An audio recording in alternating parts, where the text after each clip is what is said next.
অনেক বক্তারা আছেন, সভা চলছে, শীতকাল, আমি একদমই দীর্ঘায়িত বক্তব্য রেখে আপনাদের ধৈর্য চ্যুতি ঘটাবো না। এসআইআর এর বিরুদ্ধে সভা, এটা মনে রাখতে হবে যে এসআইআর প্রথমবার পশ্চিমবাংলায় হচ্ছে না।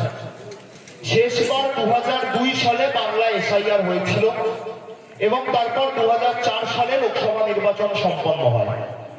2002 সালে যখন বাংলাতে এসআইআর হয় তখন সর্বভারতীয় তৃণমূল কংগ্রেস আমাদের দলের বয়স ছিল মাত্র 4 বছর।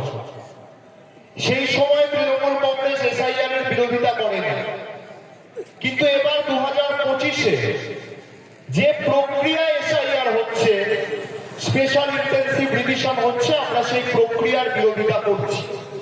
এই প্রক্রিয়ার বিরোধিতা করার কিছু নির্দিষ্ট কারণ আছে। এসআইআর এর মতো একটি প্রক্রিয়া ভারতবর্ষের মতো পৃথিবীর সর্ববৃহৎ সংবিধান সম্মত গণতান্ত্রিক রাষ্ট্রে হওয়াটাই স্বাভাবিক, এই বিষয়ে কোনো দ্বিমত থাকতে পারে না। কিন্তু যে তাড়াহুড়োর মধ্য দিয়ে মাত্র 2-3 মাসের মধ্যে এসআইআর প্রক্রিয়াকে সম্পন্ন করা হচ্ছে এবং আমরা বিহারে নির্বাচনের আগে যেভাবে এসআইআর প্রক্রিয়াকে সম্পন্ন করতে দেখেছি, তার জন্যই আমাদের বিরোধিতা। 2002 সালে যখন এসআইআর হয়েছে, সেই সময় কেন্দ্রীয় সরকারে যারা ক্ষমতাসীন ছিলেন তারা এই এসআইআর নিয়ে কোনো জনসভা, সংবাদ মাধ্যম, কোথাও কোনো রাজনৈতিক উদ্দেশ্য প্রণোদিত বক্তব্য রাখতেন না। এটা এমন একটি প্রক্রিয়া যেটা ভারতীয় জাতীয় নির্বাচন কমিশন, যারা একটি সম্পূর্ণ স্বশাসিত স্বায়ত্তশাসিত সংস্থা, তারা সম্পন্ন করে। ভারতীয় জাতীয় নির্বাচন কমিশনের উপর কোন সরকার, কোন রাজনৈতিক দলের কোন 1% প্রভাব থাকতে পারে না। কিন্তু এই বছরের এসআইআর এ আমরা দেখলাম, বিহারে এসআইআর সম্পন্ন হওয়ার পর পশ্চিমবাংলার বিজেপি নেতারা, বিজেপির রাজ্য সভাপতি শ্রমিক ভট্টাচার্য থেকে শুরু করে, যিনি আবার ঘটনাচক্রে রাজ্যসভার সাংসদ, রাজ্যের বিরোধী দলনেতা শুভেন্দু অধিকারী, যিনি বিধায়ক, এবং তার সাথে শান্তনু ঠাকুর, আপনাদের এই জেলার একমাত্র বিজেপির সাংসদ এবং কেন্দ্রীয় মন্ত্রী, তারা প্রত্যেকে প্রতিদিন কোনো না কোনো জনসভা থেকে অথবা সংবাদ মাধ্যমের সামনে বলা শুরু করলেন যে বাংলায় এসআইআর হলে কত কোটি মানুষের নাম বাদ যাবে। এবং আমরা প্রত্যেক বিজেপি নেতার মুখে নতুন নতুন সংখ্যা শুনেছি। শুভেন্দু অধিকারী 1 কোটি বলেছেন, তো শান্তনু ঠাকুর 1,20,00,000 বলেছেন। আবার রাজ্য বিজেপির সাধারণ সম্পাদক জগন্নাথ চট্টোপাধ্যায় বলেছেন সংখ্যাটা 3 কোটি, 3.5 কোটি। এবং তারা সুনিশ্চিত করেছেন যে এত সংখ্যক সংখ্যালঘু বাংলাদেশি এবং রোহিঙ্গা অনুপ্রবেশকারীদের নাম এসআইআর এর পরে বাদ যাবে বাংলার ভোটার তালিকা থেকে। আমরা বিজেপিকে প্রশ্ন করেছি, আবারও করতে চাই, যে বিজেপির একজনও নেতা, কর্মী, জনপ্রতিনিধি তারা যদি একজনও রোহিঙ্গাকে কখনো দেখে থাকে, তাহলে দয়া করে এই সভামঞ্চ ঘুরে দেবার পর এই মাটিতে এইখানে আরেকটা সভা করবেন। কারণ যারা রোহিঙ্গা, তারা মায়ানমার এবং বাংলাদেশের যে বর্ডার, সীমানা, যেটাকে আমরা আরাকান অঞ্চল বলি, সেই অঞ্চলে থাকে। তাদের সাথে মঙ্গোলিয়ানদের মুখের কিছুটা মিল রয়েছে, কিন্তু রোহিঙ্গাদের সাথে বাংলাদেশিদের কোন সম্পর্ক নেই। এবং একই সাথে সবাই সবার জেনে রাখা দরকার যে পশ্চিমবাংলার সাথে মায়ানমার কোন বর্ডার শেয়ার করে না, অর্থাৎ পশ্চিমবাংলা এবং মায়ানমারের কোন সীমানা এই রাজ্যে নেই। পূর্ব ভারতের অন্য রাজ্য অর্থাৎ মণিপুর, মিজোরাম, আসাম, এই রাজ্যগুলি দিয়ে পশ্চিমবাংলায় ঢুকতে হবে। কারণ মায়ানমারের সাথে মণিপুর, মিজোরামের মতো বিজেপি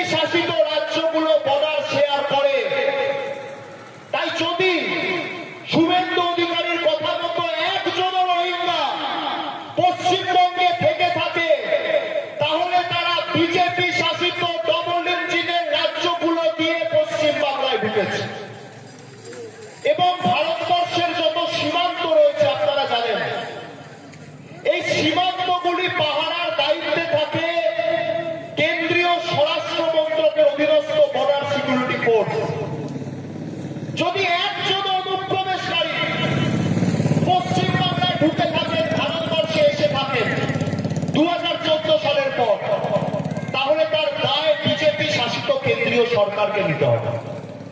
নরেন্দ্র মোদী যখন মুখ্যমন্ত্রী ছিলেন তিনি বারংবার অনুপ্রবেশ ইস্যুতে তৎকালীন দেশের প্রধানমন্ত্রী ডক্টর মনমোহন সিংকে কটাক্ষ করতেন, তার কেন্দ্রীয় সরকারকে কটাক্ষ করতেন। এরপর 2014 থেকে 2025 11 বছর নরেন্দ্র মোদীর নেতৃত্বে সরকার চলছে এবং এই 11 বছরের মধ্যে 2024 সালে আপনারা ওদের 400 পারের স্বপ্ন 240-এ আটকে দিয়েছেন। নরেন্দ্র মোদীকে দুদিকে দুটো ক্র্যাচকে ভর করে সরকার চালাতে হচ্ছে, একদিকে নীতিশ কুমার আর একদিকে চন্দ্রবাবু নাইডু। এবং তিনি বুঝতে পেরেছেন যে যদি যেন তেন প্রকারেণ কোন রাজ্যের ভূমিপুত্র, যেমন এই বাংলার বাঙালি বাংলা ভাষী যারা এই বাংলার ভূমিপুত্র, তাদেরকে যদি সরানো না যায় তাহলে এই রাজ্যের মাটি দখল করা যাবে না। তাই নির্বাচন কমিশনকে প্রভাবিত করে এফআইআর করার চেষ্টা করছেন। তাই 14 থেকে 25 সালে 11 বছর সরকার চালালো। 14 থেকে 19 যখন তার সরকার ছিল, তার স্বরাষ্ট্রমন্ত্রী ছিলেন রাজনাথ সিং, যিনি এই মুহূর্তে আমাদের দেশের প্রতিরক্ষা মন্ত্রী। এরপর 2019 থেকে 24 এবং 24 থেকে এখনো পর্যন্ত এই সরকারের স্বরাষ্ট্রমন্ত্রী স্বয়ং অমিত শাহ, যিনি ভারতীয় জনতা পার্টির কার্যত 2 নম্বর নেতা বলা যেতে পারে। কিন্তু এই 2 নম্বর নেতার 2 নম্বরের জন্য যদি কোন অনুপ্রবেশকারী পশ্চিমবাংলা বা ভারতবর্ষের সীমানায় ঢুকে থাকে, তাহলে নরেন্দ্র মোদী সমেত গোটা কেন্দ্রীয় সরকারের উচিত ভারতবর্ষের মানুষের সামনে নাক খত দিয়ে ইস্তফা গ্রহণ করা। কারণ তারা অনুপ্রবেশ রুখতে ব্যর্থ হয়েছে গত 11 বছরে। এবং এই সম্পূর্ণ তথ্যাবলীর ভিত্তিতে তৃণমূল কংগ্রেস আন্দোলন করছে। এরা 2019-এর লোকসভা নির্বাচনের ফল ঘোষণার পর থেকেই কার্যত বাংলার প্রতি বঞ্চনা শুরু করেছে। কারণ 2019 সালে বিজেপি তার রাজনৈতিক ইতিহাসের সর্বোচ্চ 303খানা আসন নিয়ে ক্ষমতায় আসে এবং প্রায় প্রতিটা রাজ্যে বিজেপি যে কোনো রাজনৈতিক দলের থেকে সবচেয়ে বেশি আসন পেয়েছিল। ব্যতিক্রম পশ্চিমবাংলা। পশ্চিমবাংলায় নিশ্চিতভাবে আমাদের আশানুরূপ ফল হয়নি। আমরা 34 থেকে 22-এ নেমে গিয়েছিলাম। কিন্তু মনে রাখতে হবে 2019-এর লোকসভা নির্বাচনেও তৃণমূল কংগ্রেস বিজেপির থেকে বাংলায় 4টি আসন বেশি পেয়েছিল। এটা বিজেপির কাছে নৈতিক পরাজয় এবং তারা এই পরাজয় স্বীকার করতে পারেনি। তাই 2019 থেকেই বাংলার প্রতি বঞ্চনা শুরু হয়। এরপর 2021-এর কথা আপনারা জানেন। আপনাদের দমদম লোকসভা হোক, পাশে ব্যারাকপুর লোকসভা হোক, প্রত্যেকটা লোকসভা কেন্দ্র জেলা থেকে তৃণমূল কংগ্রেসের নেতা, মন্ত্রী, বিধায়ক, সাংসদ, জনপ্রতিনিধি ভাঙিয়ে নিয়ে গিয়ে বাংলার মাটি দখল করতে পারেনি। আপনারা ওদের 200 পারের স্বপ্নকে 77-এ আটকে দিয়েছিলেন, যেটা আবার আজকে এখন 66-তে নেমে গেছে। ফলে 2021-এর পর থেকে বাংলার প্রতি বঞ্চনা আরো তীব্রতর হয়েছে এবং ওরা ভেবেছিল যে আপনার আমার অধিকারের টাকা, আমাদের করের টাকা, 100 দিনের কাজ, আবাস যোজনার টাকা আটকে দিলে বাংলার মানুষ ভয় ওদের কাছে মাথা নত করবে। এবং তারপরে 2024-এ লোকসভা নির্বাচন হয়েছে। আপনাদের আশীর্বাদে, আপনাদের অভিশাপে কার্যত বিজেপি 18 থেকে 12 নেমে গেছে এবং তৃণমূল কংগ্রেস 22 থেকে 29 হয়েছে। ফলে যখন ওরা দেখলো যে রাজনৈতিক বঞ্চনা করে, অর্থনৈতিক অবরোধ করে বাংলার মাটি দখল করা যাচ্ছে না, তখন ওরা সরাসরি বাঙালি এবং বাংলা ভাষাভাষী মানুষদের হাতে মারতে না পেরে হাতে মারা শুরু করলো। আপনারা জানেন, আজ থেকে কিছু মাস আগে পর্যন্ত চলত। বাংলার পরিযায়ী শ্রমিক যারা কোনো না কোনো বিজেপি শাসিত রাজ্যে কাজের সূত্রে ছিলেন, থাকতেন, তাদেরকে শারীরিক নির্যাতন করা হচ্ছিল। কিন্তু তারপরেও বাংলার মাটি মাথা নত করেনি। মমতা বন্দ্যোপাধ্যায় নির্দেশ দিয়েছিলেন, অভিষেক বন্দ্যোপাধ্যায় তৃণমূল কংগ্রেসের প্রতিনিধি দল পাঠিয়েছিলেন। আজ থেকে কয়েকদিন আগে বীরভূমে একজন অন্তঃসত্ত্বা মহিলা সোনালী খাতুন, তিনি অন্তঃসত্ত্বা এবং তার আরেকটি শিশু সন্তান রয়েছে, তাকে অন্তঃসত্ত্বা অবস্থায় বাংলাদেশি বলে বিজেপির শাসিত কেন্দ্রীয় সরকার বাংলাদেশে পাঠিয়ে দিয়েছিল। তৃণমূল কংগ্রেসের পক্ষ থেকে আমাদের রাজ্যসভার সাংসদ শামিরুল ইসলাম, তিনি সুপ্রিম কোর্টের দ্বারস্থ হন এবং সুপ্রিম কোর্ট নির্দেশ দেন সমস্ত নথি দেখার পর যে সোনালী খাতুন বাংলাদেশি নয়, সোনালী খাতুন ভারতীয়। তৃণমূল কংগ্রেস সোনালী খাতুনকে বাংলাদেশ থেকে ভারতবর্ষে ফিরিয়ে এনেছে এবং অভিষেক বন্দ্যোপাধ্যায় খুব দ্রুত বীরভূম যাবে এই ভদ্র মহিলার সঙ্গে দেখা করতে। ফলে এই সার্বিক পরিস্থিতির ওপর আমাদের আন্দোলন এবং এই আন্দোলন আগামী দিন আরো ত্বরান্বিত হবে। যারা নবসূত্র উদ্বাস্তু মতুয়াদের ভুল বোঝাচ্ছে, যারা বলছে সিএ ক্যাম্পে আসুন, ফর্ম ফিল আপ করুন, নাগরিকত্ব নিন, সেখানে অর্থের খেলা চলছে। আপনাকে, আমাকে, আমাদের সবাইকে যৌথভাবে ওই মানুষগুলোকে বোঝাতে হবে যে কোন রাজনৈতিক দলের পতাকার তলায় নাগরিকত্ব দেওয়া যেতে পারে না।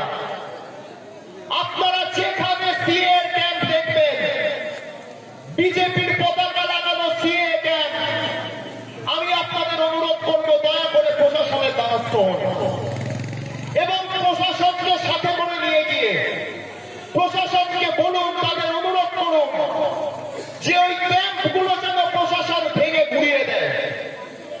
কারণ ওই ক্যাম্পের মাধ্যমে বাংলার মানুষকে ভুল বোঝানো হচ্ছে। নবসূত্র উদ্বাস্তুদের ভয়কে কাজে লাগিয়ে বিজেপি তাদের নির্বাচনের ফান্ড টাকা তোলার চক্রান্ত করছে। এটাকে চলতে দেওয়া যেতে পারে না।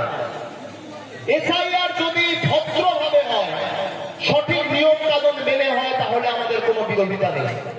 এসআইআর হয়েছে, বিএলও যারা ছিলেন তারা এনুমারেশন ফর্ম নিয়ে গিয়েছিলেন প্রত্যেকটা মানুষের বাড়িতে বাড়িতে এবং তার সাথে প্রতিটা বুথে প্রায় 84,000 মেন বুথ, তার সঙ্গে কিছু অক্সিলিয়ারি বুথ, প্রত্যেকটা বুথে তৃণমূল কংগ্রেসের বিএলএ টুরা গিয়েছিলেন। দলের পক্ষ থেকে সহায়তা শিবির তৈরি করা হয়েছিল। মাননীয় মুখ্যমন্ত্রী ঘোষণা করেছিলেন যে সরকারের পক্ষ থেকেও সহায়তা শিবির হবে, সহায়তা শিবির হয়েছে। তৃণমূল কংগ্রেস বাধা দেয়নি।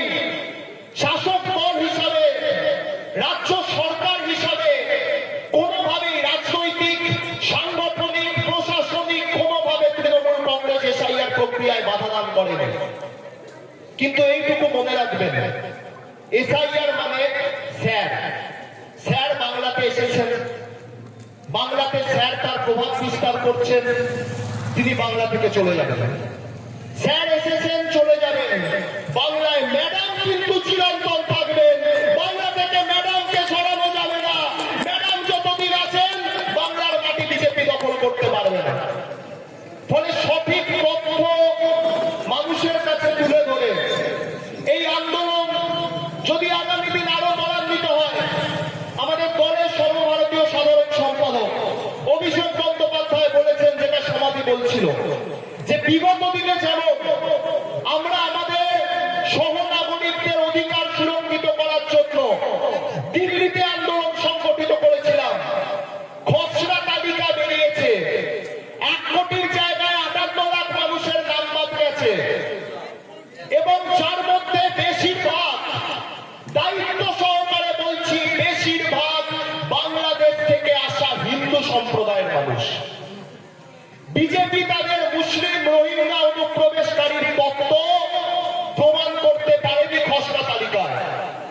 কিন্তু এটা আসল তালিকা নয়, আসল তালিকা ফেব্রুয়ারি মাসে প্রকাশিত হবে। বিজেপি নির্বাচন কমিশনকে কাজে লাগিয়ে আরো কারসাজি করবে, আরো ভয়ানক হয়ে উঠবে, কারণ ওদের 1 কোটির তত্ত্ব খসড়া তালিকায় প্রমাণিত হয়নি, অর্ধেক হয়ে গেছে। তাই আরো সতর্কতা অবলম্বন করে যেভাবে দলের পক্ষ থেকে নির্দেশ আসবে, আপনাদের নেতৃত্ব যেভাবে নির্দেশ দেবেন, সেভাবেই আমরা প্রত্যেকে নিজেদের জেলায়, নিজেদের ব্লকে, নিজেদের বিধানসভায়, লোকসভায়, বুথে সমস্ত মানুষদের পাশে দাঁড়িয়ে, হিন্দু মুসলমান নির্বিশেষে, এবং যারা মূলত আতঙ্কিত তাদের পাশে দাঁড়িয়ে তাদের সাথে থেকে তাদেরকে আশ্বাস দেব, সুনিশ্চিত করব যাতে একজনও বৈধ ভোটারের নাম মূল তালিকা, যেটা আগামী বছরের ফেব্রুয়ারি মাসে প্রকাশিত হবে, সেখান থেকে বাদ না যায়।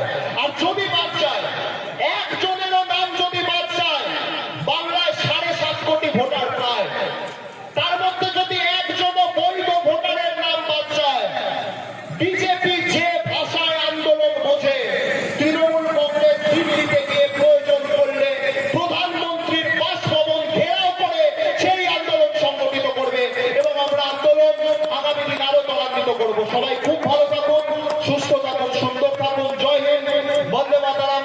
সর্বভারতীয় তৃণমূল কংগ্রেস জিন্দাবাদ, মমতা বন্দ্যোপাধ্যায় জিন্দাবাদ, পশ্চিমবঙ্গ তৃণমূল কংগ্রেস আইপি সেল জিন্দাবাদ, অভিষেক ব্যানার্জি জিন্দাবাদ।